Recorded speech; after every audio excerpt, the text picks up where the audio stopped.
Hello, everybody, and welcome to the first ever episode of the Learner's Path podcast.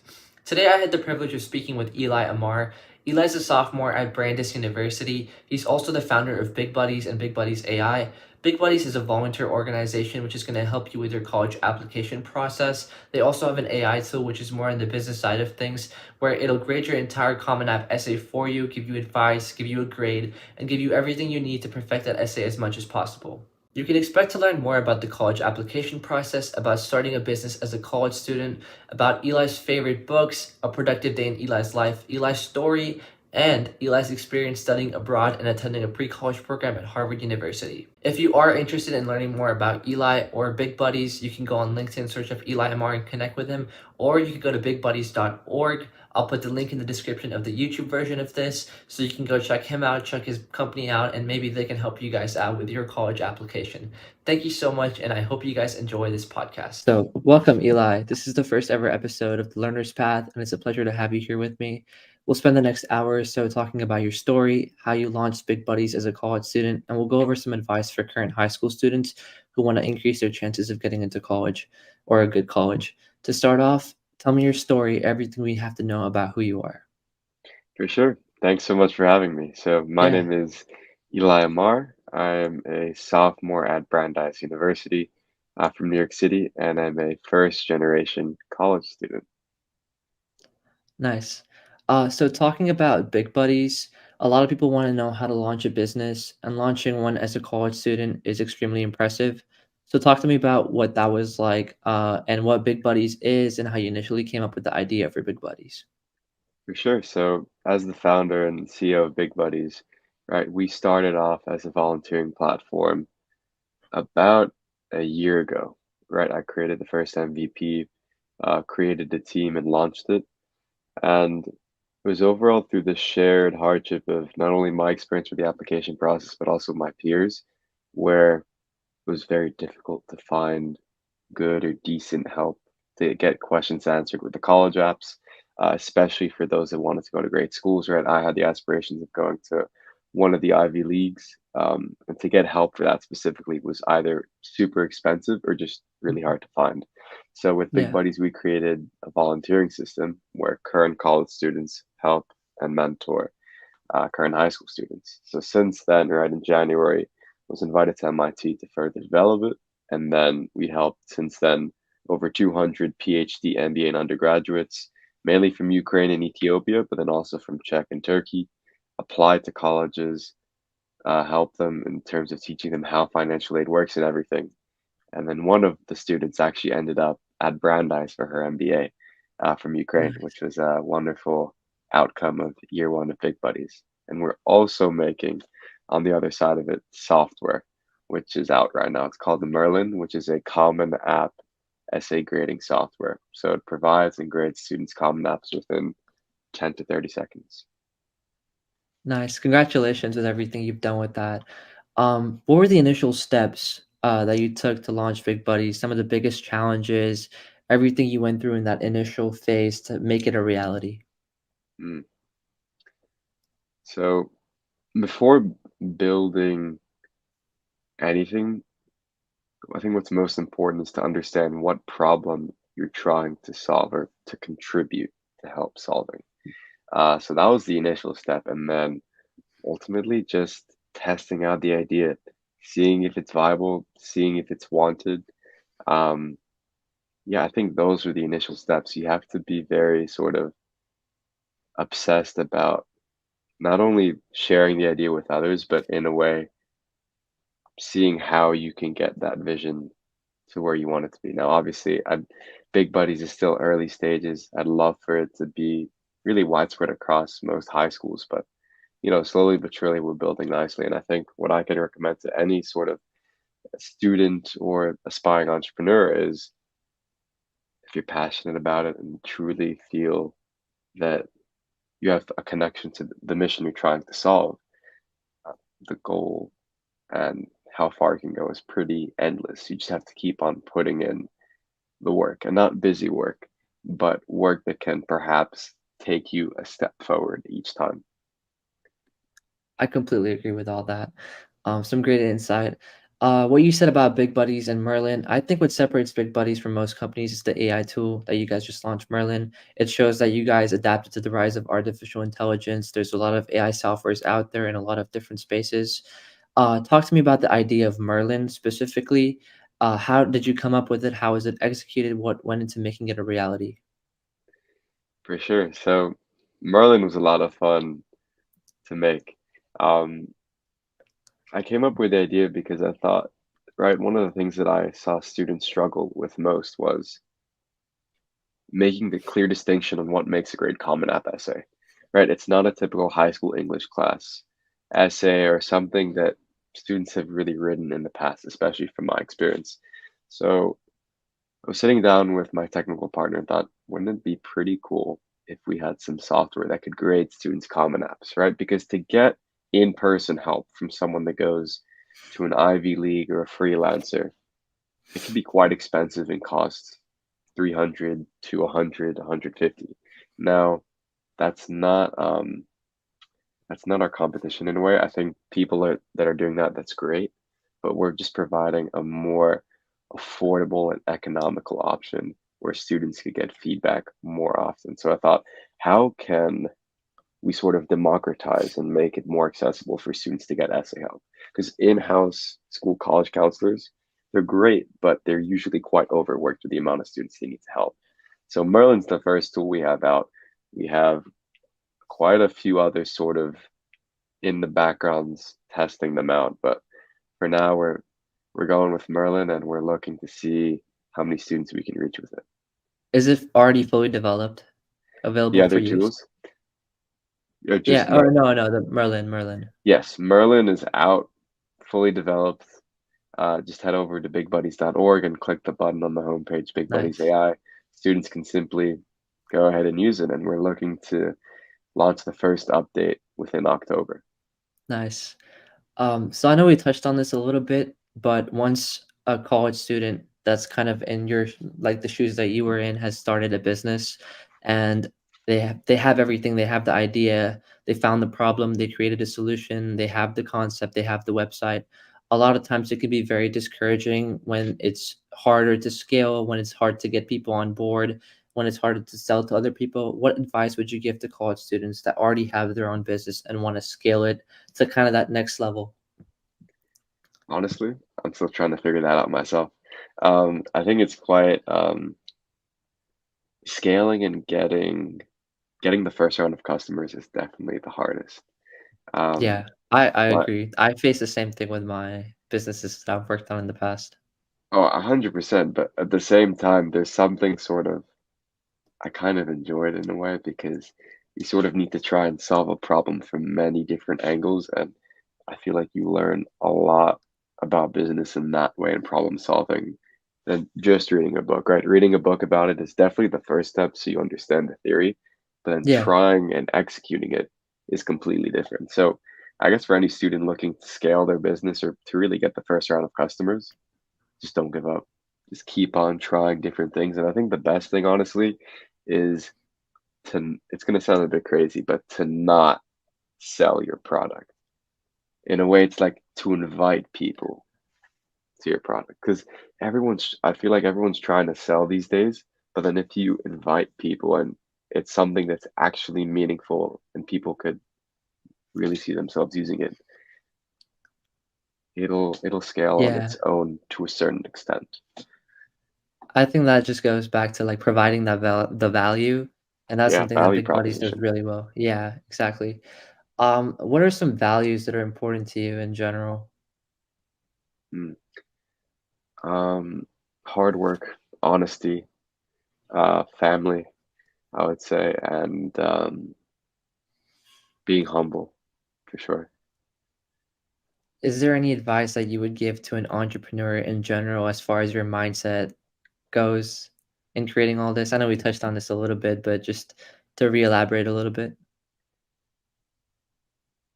It's one step at a time, I'd say. And it's always, whenever there's a little bit of success or whenever there's something that doesn't go quite right, I think it's always important to stay level-headed, to stay grounded, because, within the excitement of success, I think it's very easy to get lost within it. But with that momentum, you could definitely use it to push through to make even more impact. So I think it's really just emotional regulation is definitely important.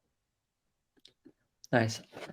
So talking about your daily life, what does a productive day in your life look like? Okay, it's pretty packed to be honest with you. So in the mornings, early, go to the gym for about an hour and a half. So that's around at either 7, 8 in the morning. And then I have about an hour to get ready for class, eat breakfast, go to class, have lunch, then work calls, study, big buddies time. Then I have another class, then dinner, and then homework, because, student first, and then whatever time I have left to work on the business, and then chill for the rest of the evening. So you have a little bit of business, a lot more of homework. How do you balance the two? How do you manage being a college student and a business owner and balance your social life and gym and everything else? Google Calendar, Apple Calendar, it's totally doable, but for each week beforehand, like on Sundays or even Saturday, Fridays, I have timetables for every day for what I'm doing at what time. Now, of course, here and then there's going to be open slots, and that I like to leave to the unknown to what I'm going to do then.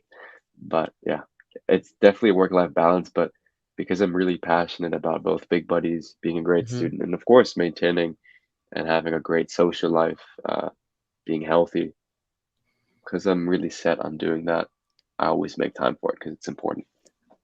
It definitely is. Does it ever get overwhelming Oh, balancing 100%. everything? What do you tell 100%. yourself? What do you tell yourself when it does? Or what do you do? So I sort of see it as I'm adding more weights to the bench press in a way. Like it's all doable, right? It's just Yeah, in the mind it's stressful because there's more tasks to do. But I know when I'm focused and just without stressing out about it, that I'm able to do it and to do it well. So instead of stressing out about what I have to do, it's so much easier just to skip that and just do it. And that's it. nice. So we met each other at Harvard summer camp. I know for me, it was one of the best experiences that I've ever had in my life. Talk to me about what it was like for you and how a pre-college program like Harvard impacted you. Yeah, honestly, it was quite a dream come true in a way because right, I always wanted to go to Harvard. Unfortunately, when I applied as a first year applicant, got deferred during what was it, early decision, and then rejected regular. So to be able to be there for this summer semester was amazing. I loved it. The professors were fantastic. Harvard's campus, of course, is beautiful, and at the same time, I thought it was a great sort of discipline before college because I went to Harvard summer school the day after I graduated high school. So it was great and I really enjoyed it. Made some great friends and yeah, it was a wonderful experience. What were some lessons you took away from it? How to manage how to manage your time in a college setting because it's very different from a high school I agree setting. with that. 100%. It Like was right, very different. very different. And you got to know sort of like because I feel like for me there were some days where I would just spend the whole day studying but then it wouldn't be as effective as here's my time to study, here's the Yeah, time to read for fun, here's the time to be with friends. for sure. That's where I sort of developed that foundation. Would you recommend a pre-college program like Harvard Summer School to current high school students? Yeah, I would definitely recommend it because it provides a great structure and discipline for what life after high school looks like. And also at the same time to be able to do a pre-college program, whether at a regular college or at a prestigious school like Harvard. It's a great experience to sort of get a taste of what college is like. For sure. So this last year, you spent a semester in London. What was that like? What did you learn from it? And would you recommend it to others for a study abroad program? London was incredible to be able to do my first full semester in another country. I loved it. In a way, I really would recommend study abroad for every student if they can to do it for a semester at least uh, during their time in college, just because to be immersed in a whole different country's academic system and with different people, it really opens you up to well, what life is outside of America, whether it's politics, whether it's economics. I remember I took microeconomic theory both at Harvard and at UCL London, both very different on how econ works in both nations. So it's super interesting, and I highly recommend it. Yeah, the football too. You were at games like every weekend. It was fantastic, yeah, because I support a second division English team, West Brom. So to to be able to go there and with the Yeah. proper English fans, it was fantastic. To some point, when I was calling out the players' names, they started to notice me by the third game because I was the one American, well, American accent in the stands. So it was funny. So moving on to college applications and kind of giving some advice to high school students. If there's a high school student out there who wants to increase their chances of getting into a good school, what needs to be their biggest priority? The why. Why does the student want to go here? Why do they want to study what they want to study? It's all about a string, really. Everything needs to match your extracurriculars with what you want to apply as a major, and ultimately, what impact you have on your community. Volunteering is super important, especially for those that want to go, I'd say even to a top 30. Um, but I know high school, even for myself, it's so hard to know what you want to do and where you want to go. But with big buddies and just in general, what I'd recommend, just learn more about yourself in a way, right? If you're really good at math, perhaps you could do econ. If you love English, apply English. I think an important thing to note is what you apply as your intended major. It's smart to go with whatever your application fits strongest to get you into the best school.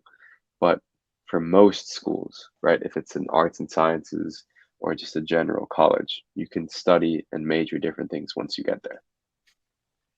For sure. For students that have good extracurriculars, good essays, but not the best GPA, aren't the best at test taking, what advice would you give them on how to shape their college applications? And if it's the other way around, if they have a really good GPA, what advice would you give them if they're not the best essay writer, if they or if they weren't so involved in extracurriculars in high school? Hmm.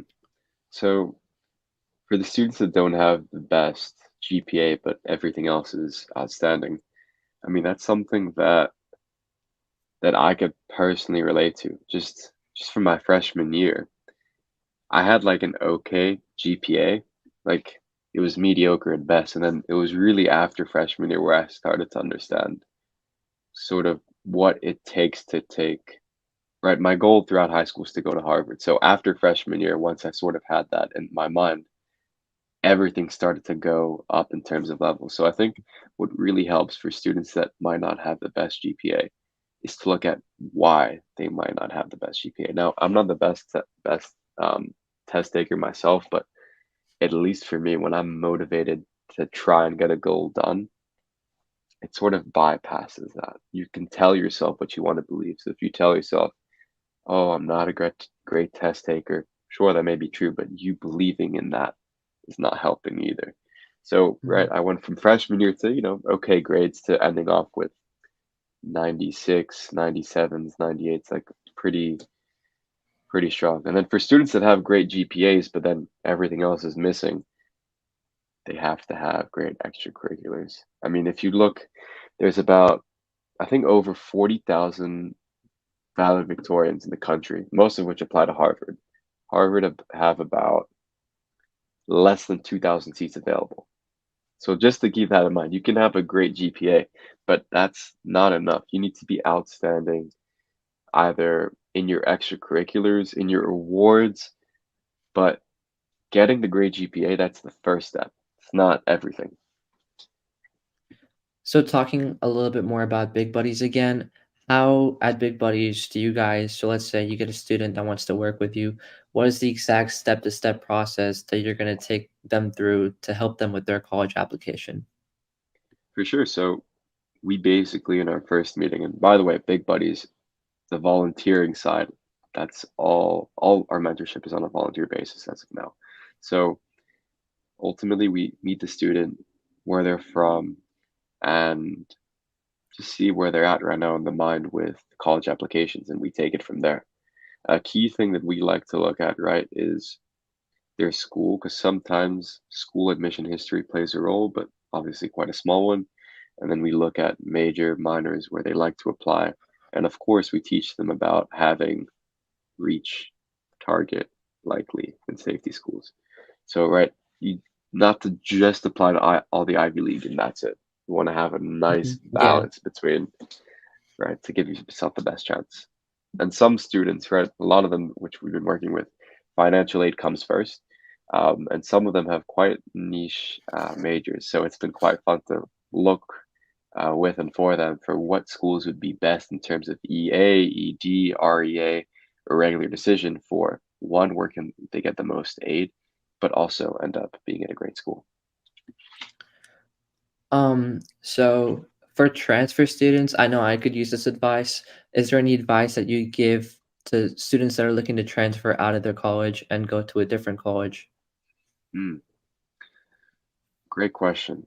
So with this, I'm honestly a little bit less knowledgeable, but from what I know about the transfer application, um, it's more professional in a sense. So, for example, for the Ivies, they more specifically ask you why are you transferring from your current institution? Why would you like to come to Princeton, to Yale?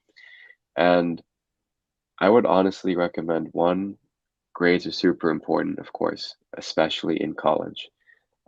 Extracurriculars to see how involved you can get within your own community and make an impact. You want to be sort of, a big fish in a small pond. Um, and you want to get it done earlier. So even though the deadline is for some in March 1st, doesn't hurt to get it done earlier just because then it's less stressful. Because I know for the transfer application, sometimes there's a few more documents you need to send through compared to a first year applicant. So if you get it done a little earlier, just less stressful. So you make sure they have everything. Um, and then, I mean, we can discuss this after and where would you like to apply to, but I know for first year, sometimes it's a bit more difficult.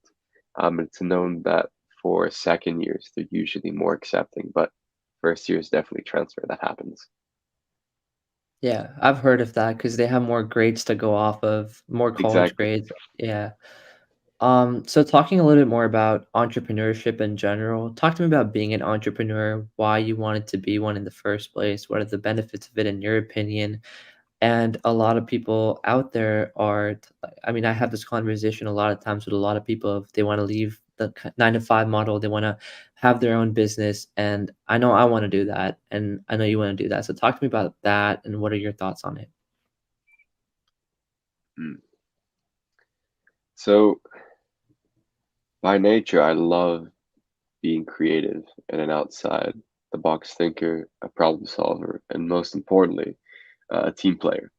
So where that comes entrepreneurship now, obviously there's still so much more I can learn, so much more impact I can have with people. So I guess as of now, what I've learned really has come from, from all the different books I've read, the courses I've attended, and the interesting people I've met. And I guess I sort of knew I wanted to become an entrepreneur um, for quite a while, to be honest. Even as a kid, I always wanted to try and invent different things. And, took this, my mom signed me up once for this entrepreneurship course when I was in high school, and I was like, "Oh, this was freshman year." I was like, "What is?" It was called Israeli American Council's entrepreneurship course. Oh, what's this? And then I think that's where I really got exposed to. Right, here's how you could create an app, marketing, and so forth. So I think entrepreneurship is for me because I love being creative, I love working hard, and I don't give up. Just out of curiosity, what is your major? Business, Business administration? yes. Okay, so for entrepreneurs, a lot of times they're told don't waste your money on education if you don't know what you want to do. A lot of Hmm. entrepreneurs go the engineering route because they know that that's something they want to do, create their own business, whether it's a software, whether they want to do something like that. For everyday entrepreneurs that don't know what they want to major in, what advice would you give them? Is it just business administration? I know, like, I didn't know what I wanted to do, so I picked finance because that's pretty broad. What are your thoughts on that? Well, one, I think getting a college degree, if you can, of course, is super Mhm. important. Um, 100%. just because in society, that's sort of the standard for many, for a lot of things, to be honest. Um, but for people that don't really know what to major in, totally normal. Just go with what you're truly passionate and interested in learning about. Being a business major is fantastic. I love it, but there's a big difference between knowing a lot about business and doing business. Completely different. So I think that applies to a lot of things, but just go with what you're truly passionate about is what I'd recommend. And if you don't know, try some courses out. It doesn't hurt. And we're here if you have any questions about that. So you talked a little bit about books you've read and how that's impacted you a lot, helped you come up with ideas, helped you understand what to do. What are a couple of books that you'd recommend for viewers out there to read? Mm, great question. So I would definitely recommend Disciplined Entrepreneurship. It's a really good book. And then I'd also recommend to read, because I think for top two, it's definitely Disciplined Entrepreneurship, and then hmm,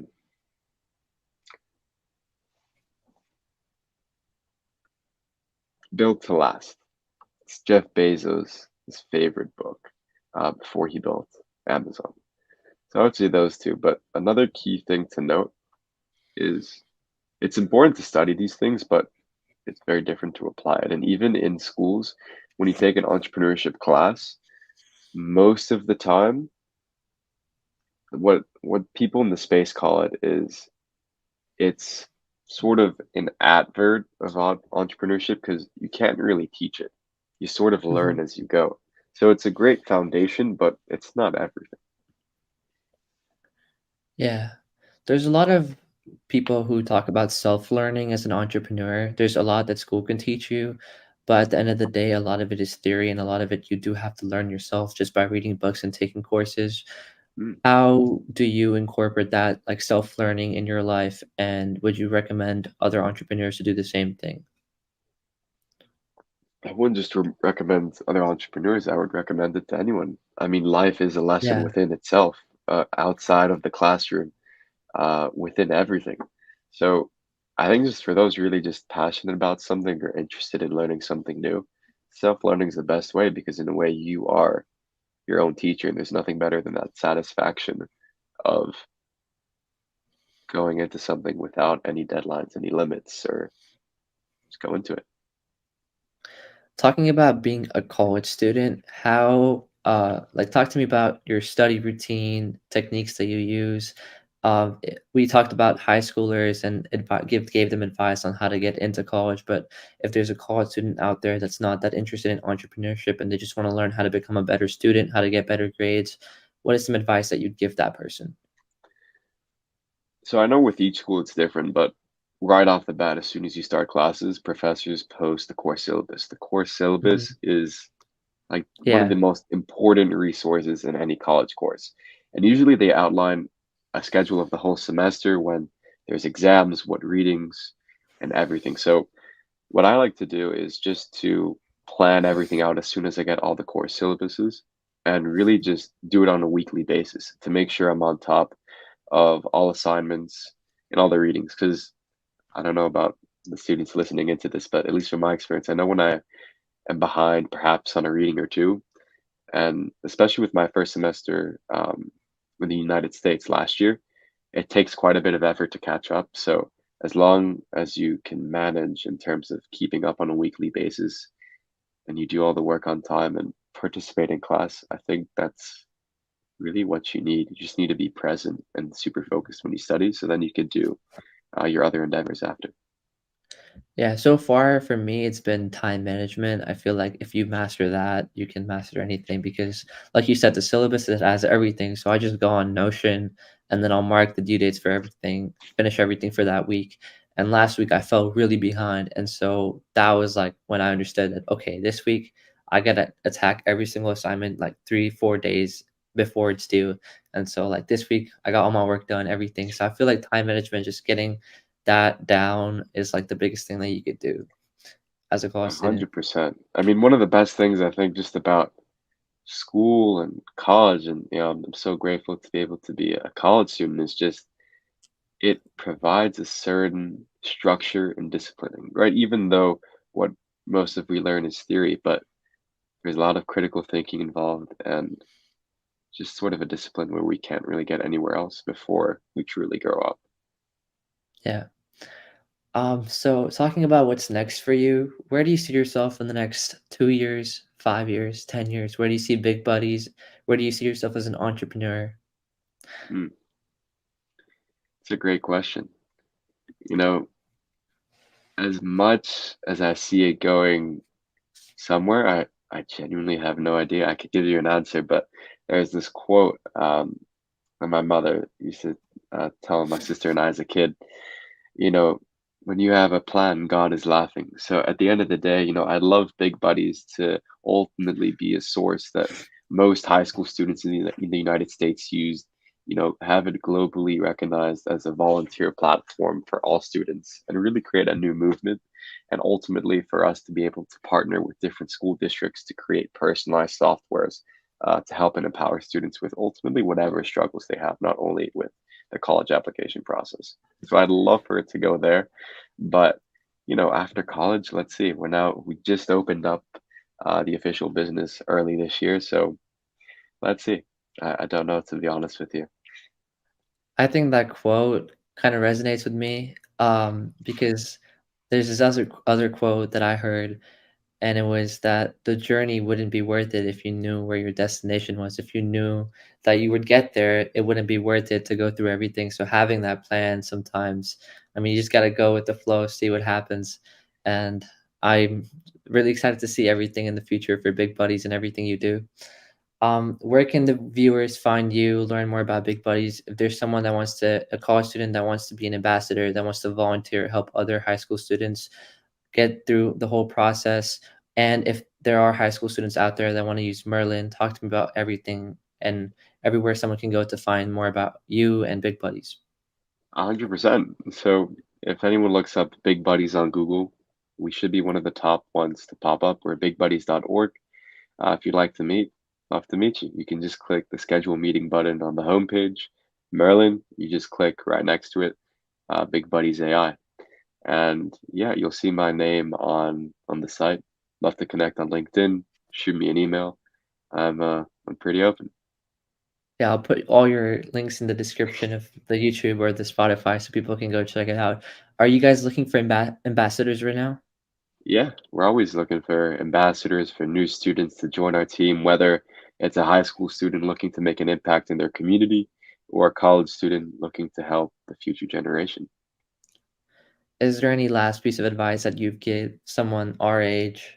Just generic advice. We kind of touched on specific advice, but if there's just anything general, like what you live by, something like to just end it off with. Sure. I would say to be okay not knowing what's going to happen and enjoy the ride because we're only this age once, so we might as well live it to the fullest. Thank you guys so much for giving this podcast a listen. This was the first ever podcast of The Learner's Path.